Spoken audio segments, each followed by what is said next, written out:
दोस्तों नमस्कार, मैं एडवोकेट योगेंद्र सिंह आज आपको एक छोटी सी किंतु बहुत ही इम्पोर्टेंट जानकारी देना चाहता हूँ।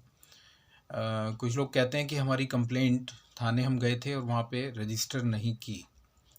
तो कई बार जब वो कंप्लेंट लिखते हैं तो उसमें बेसिक चीज़ें जो कि एक रियलिटी में होती हैं, जो सही होती हैं, सच्चाई जो होती हैं, वो लिखते नहीं हैं और वो कभी-कभी कहीं बाहर से लिखवाते हैं या किसी और की सहायता लेके अपनी कंप्लेंट बना के और थाने में जमा करा देते हैं।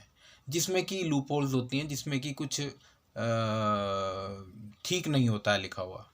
तो क्या इम्पोर्टेंट पॉइंट्स हैं, वो कौन सी ऐसी बातें हैं जो हमें कंप्लेंट लिखते वक्त ध्यान रखना चाहिए, वो मैं थोड़ा सा बताना चाहता हूँ।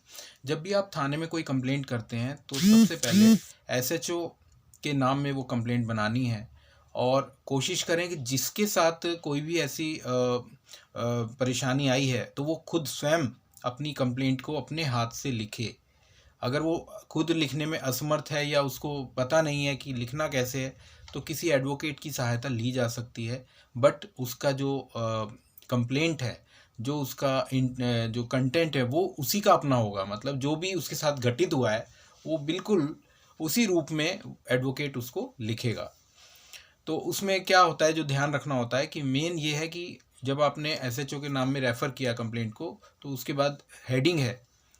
हेडिंग में आप देंगे कि आपके साथ आज कल या कौन से दिन आपके साथ क्या हुआ है। उस व्यक्ति जिसने आपके साथ कुछ गलत किया, उसका नाम, पता और उसने क्या किया वो होना चाहिए। फिर उसके बाद उसके एक्शन के लिए आपकी रिक्वेस्ट होनी चाहिए। तो जब भी इस तरह का आप कंप्लेंट बनाते हैं तो एक्यूज्ड का नाम, एड्रेस, अगर हो सके तो उसके फादर का नाम, ये सब उसमें इंक्लूड ज़रूर करें और अपने हाथ से लिखें। जो भी फैक्ट्स हैं वो एज इट इज़ लिखें जो आपके साथ हुआ। आप ये ना सोचें कि भाई उसमें कुछ भी ऐड करते हैं। कुछ जो भी एग्जैक्टली हुआ है वो आप लिखते हुए और कानूनी कार्रवाई के लिए आप रिक्वेस्ट कर सकते हैं। एक और बात है जो हमें ध्यान रखनी चाहिए, जब भी हम कंप्लेंट बनाते हैं तो सपोज़ कि कोई कंप्लेंट आई है कि भाई कोई हमें तंग करता है फ़ोन पर, धमकियाँ देता है, इस तरह की। तो आपने तब क्या करना है, इसमें भी सेम वही प्रोसीजर है कि आप उस नंबर को ट्रेसिंग पर लगवाएंगे। मतलब आप कंप्लेंट में लिखेंगे कि इस नंबर को ट्रेस किया जाए कि ये फला व्यक्ति मुझे तंग करता है। उसका नाम, नंबर और हो सके तो उसकी कॉल रिकॉर्डिंग भी आप रिकॉर्ड कर लें, क्योंकि वो एक अच्छा प्रूफ साबित होगा कि उसने आपके साथ बदतमीजियाँ या धमकियाँ दी हैं। तो वो एकदम से उस केस के दायरे में आ जाएगा, उस कंप्लेंट के दायरे में आ जाएगा और पुलिस को एक्शन के लिए विवश कर देगा। क्योंकि पुलिस एक्शन तभी लेती है जब कानून के सेक्शंस के अनुसार आप कोई बात कहते हैं। तो दोस्तों ये चीज़ है जो कि कंप्लेंट में आपको ये बातें अपनी लिखनी चाहिए। फिर भी अगर कुछ ऐसा पॉइंट आपको लगता है जो आप पूछना चाहते हैं तो आप वर्बली मुझसे फ़ोन पे बात कर सकते हैं। और जनरली मुझसे कई लोग कहते हैं कि भाई सर ये डॉक्यूमेंट्स वगैरह आप सर हमारी है फ़ाइल, आप ये पढ़ लीजिए और इस तरह का।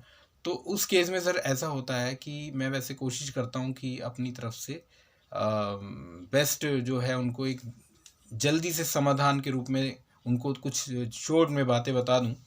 लेकिन कोई भी डॉक्यूमेंट अगर मैं पढ़ता हूं तो उसके लिए मुझे थोड़ा सा समय चाहिए होता है एंड ऑफ कोर्स उसके लिए हम थोड़ा सा एक मिनिमम चार्ज फ़ी करने के रूप में लेते हैं।